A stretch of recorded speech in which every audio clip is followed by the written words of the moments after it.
jumpa lagi dengan Bu Vista. Pada kesempatan kali ini, kita akan belajar tentang relativitas khusus. Anak-anak, perhatikan lintasan bola yang ada di dalam term berikut ini ya.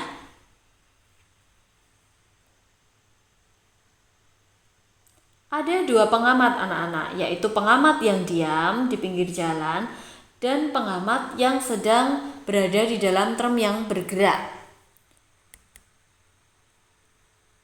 Menurut pengamat yang diam, bola tersebut lintasannya adalah parabola. Sedangkan menurut orang yang berada di dalam term yang sedang bergerak, lintasan bola tersebut adalah vertikal. Mengapa kok bisa demikian ya anak-anak? Kok bisa berbeda? Oke, kita akan bahas dalam video kali ini ya. Anak-anak, apakah yang dimaksud dengan kerangka acuan?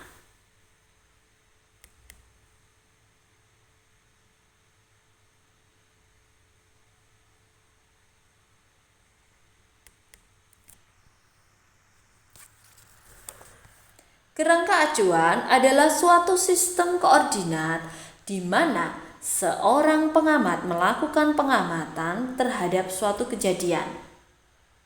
Nah, sistem koordinat pengamat tersebut adalah X, Y, dan Z. Lalu, kerangka acuan inersia itu apa anak-anak?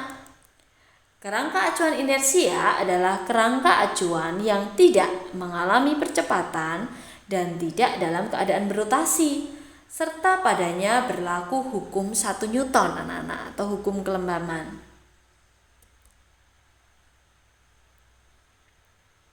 Oke, sekarang kita perhatikan lintasan pada term tersebut ya.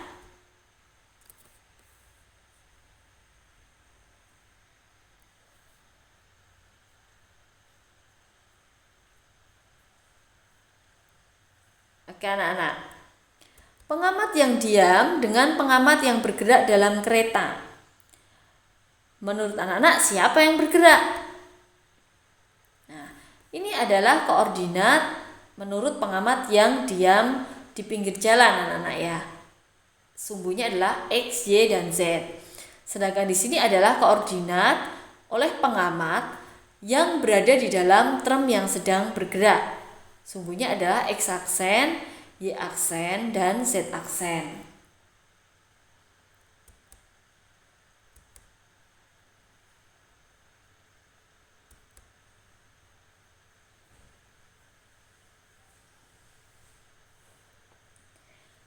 Pada gambar tersebut dilukiskan ada dua persumbuhan siku-menyiku X, YZ, dan X aksen, Y aksen, Z aksen sebagai kerangka acuan inersia masing-masing berpusat di O dan O aksen, serta sumbu X berimpit dengan X aksen.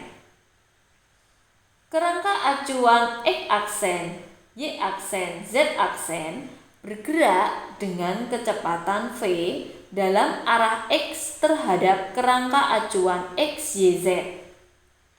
Jika selang waktu yang dicatat oleh pengamat ds dianggap sama dengan yang dicatat oleh pengamat S aksen, maka T sama dengan T aksen anak-anak. O aksen P adalah sama dengan OP dikurangi OO aksen. O aksen P sama dengan OP dikurangi OO aksen. Jadi koordinat Y dan Z tidak mengalami perubahan anak-anak. X aksen sama dengan X dikurangi VT. Jadi Y aksen sama dengan Y, Z aksen sama dengan Z, dan T aksen sama dengan T. Ini adalah menurut transformasi Galileo. Pada saat T sama dengan 0, pusat koordinat kedua kerangka tersebut berimpit.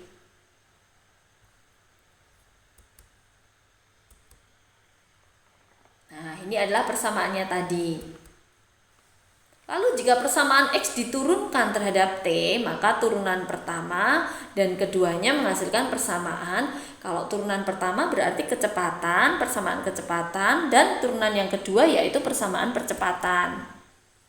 Ini adalah untuk kecepatan, dan ini adalah untuk percepatan, anak-anak. Nah, ini adalah menurut transformasi Galileo. Sekarang kita lanjutkan untuk percobaan Michelson-Morley.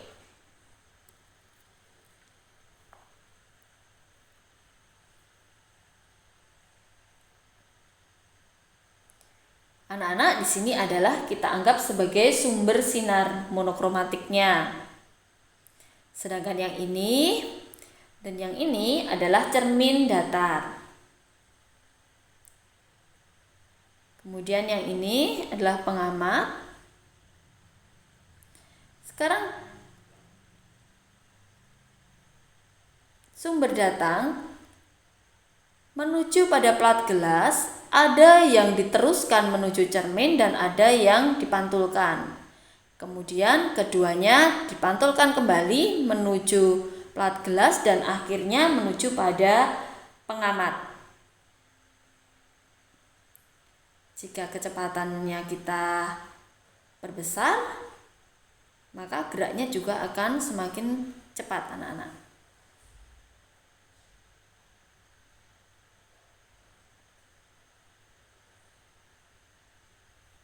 Oke, itu adalah percobaan Michelson-Morley ya.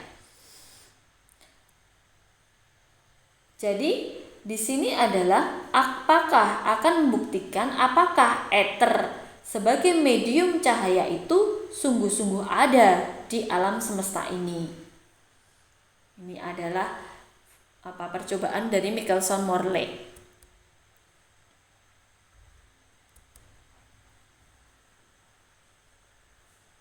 Baik, anak-anak, sekarang kita lanjutkan. Dengan menganalogikan bahwa arus air adalah ether, tanah adalah bumi, perahu adalah cahaya, V aksen adalah kecepatan perahu terhadap acuan tanah, dan V adalah kecepatan arus terhadap acuan tanah.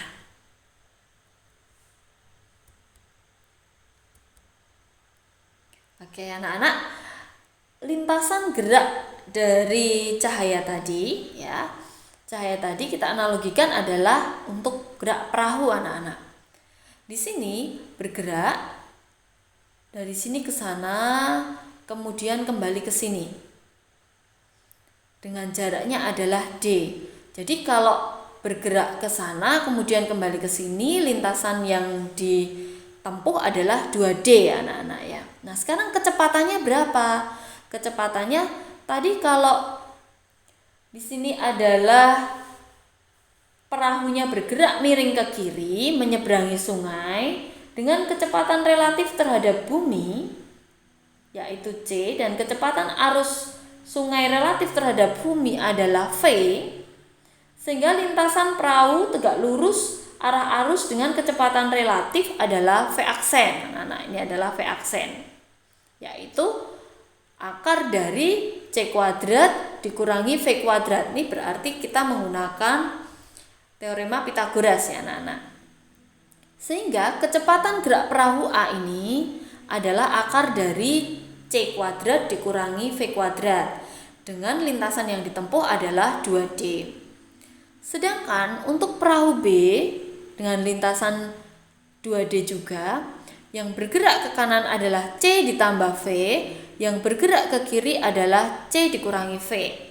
Sehingga nanti waktunya adalah waktu yang ke kanan ditambah waktu yang ke kiri. Ini juga waktu yang ke atas ditambah waktu yang ke bawah. Tetapi kecepatannya adalah sama, anak-anak, yang ke atas dan ke bawah. Kalau ini kecepatannya berbeda.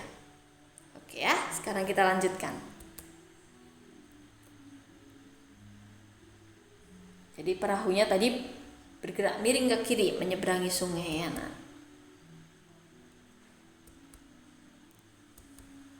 Oke, waktu yang diperlukan untuk menempuh lintasan A yang tadi ya, yang kecepatannya adalah akar C kuadrat dikurangi V kuadrat.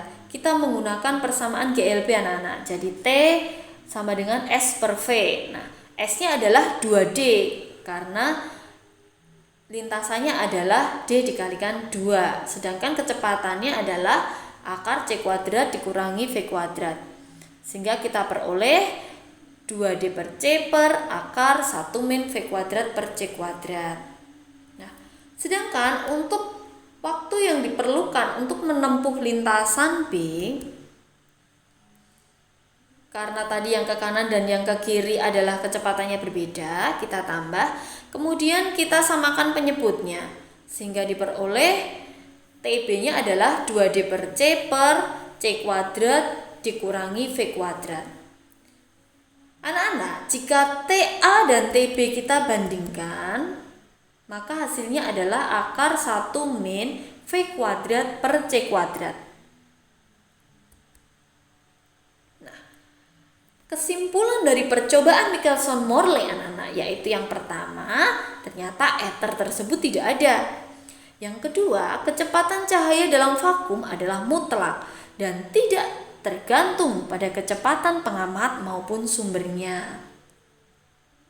Oke, paham ya anak-anak ya? Ini adalah tentang percobaan Michelson-Morley. Sekarang kita lanjutkan untuk postulat dari Einstein anak-anak. Yang pertama, hukum-hukum fisika memiliki bentuk yang sama pada semua kerangka acuan yang bergerak dengan kecepatan tetap atau kerangka acuan inersialnya. Kemudian postulat yang kedua, bahwa cahaya merambat dalam ruang hampa dengan cepat rambat 3 kali 10 pangkat 8 meter per sekon dan kelajuan cahaya tidak bergantung pada kelajuan sumber cahaya maupun kelajuan pengamatnya. Ini adalah postulat Einstein anak-anak. Oke, sekarang kita lanjutkan dengan transformasi Lorentz ya anak-anak. Kekeliruan transformasi Galileo adalah terletak pada waktu anak-anak, di mana T aksen sama dengan T, padahal T aksen itu tidak sama dengan T.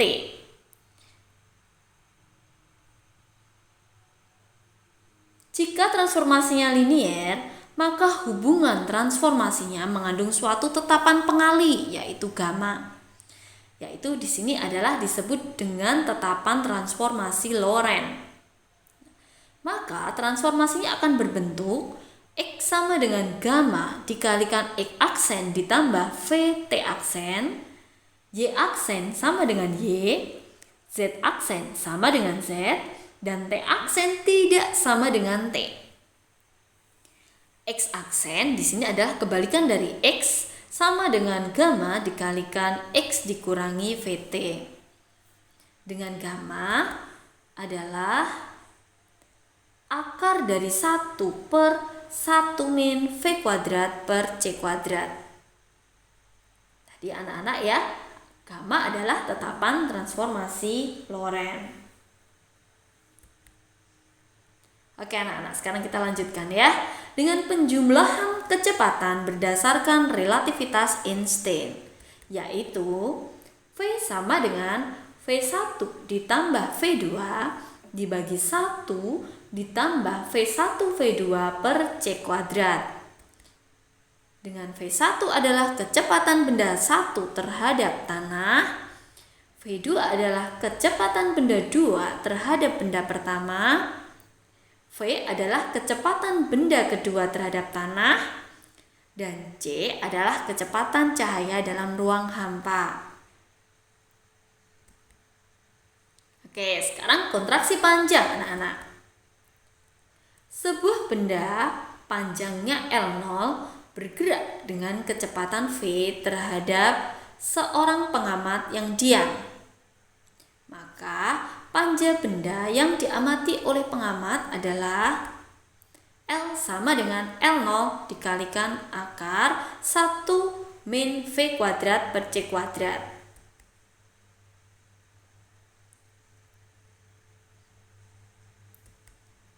untuk dilatasi waktu.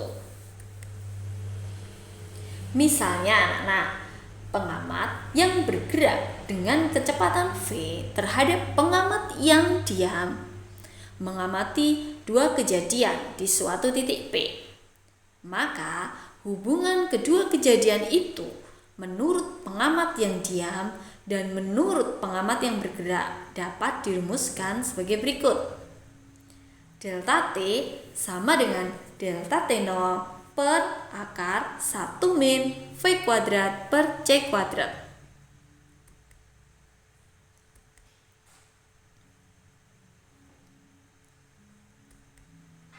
Sekarang masa relativitas. Jika suatu benda bergerak dengan laju V mendekati kecepatan cahaya C, maka masanya selalu lebih besar dari massa diamnya anak-anak. M sama dengan M0 dibagi akar 1 min V kuadrat per C kuadrat.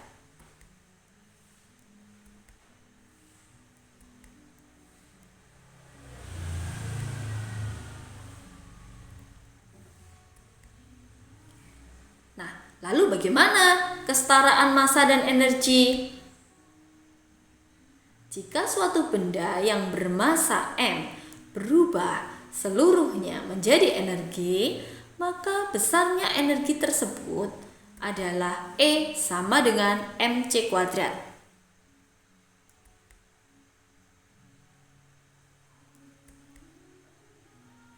Untuk benda yang bergerak dengan kecepatan mendekati kecepatan cahaya, energi kinetiknya adalah EK sama dengan E dikurangi E0. Jika E sama dengan mc kuadrat dan E0 sama dengan M0c kuadrat, nanti EK sama dengan mc kuadrat dikurangi M0c kuadrat. Nah anak-anak, nanti untuk mencari M, kita gunakan M sama dengan M0 per akar 1 min V kuadrat per C kuadrat. Oke, bisa ya anak-anak ya? Oke, anak-anak, nanti contoh soalnya kita lanjutkan pada video berikutnya ya. Bu Wista ucapkan terima kasih anak-anak atas perhatiannya dan selamat belajar.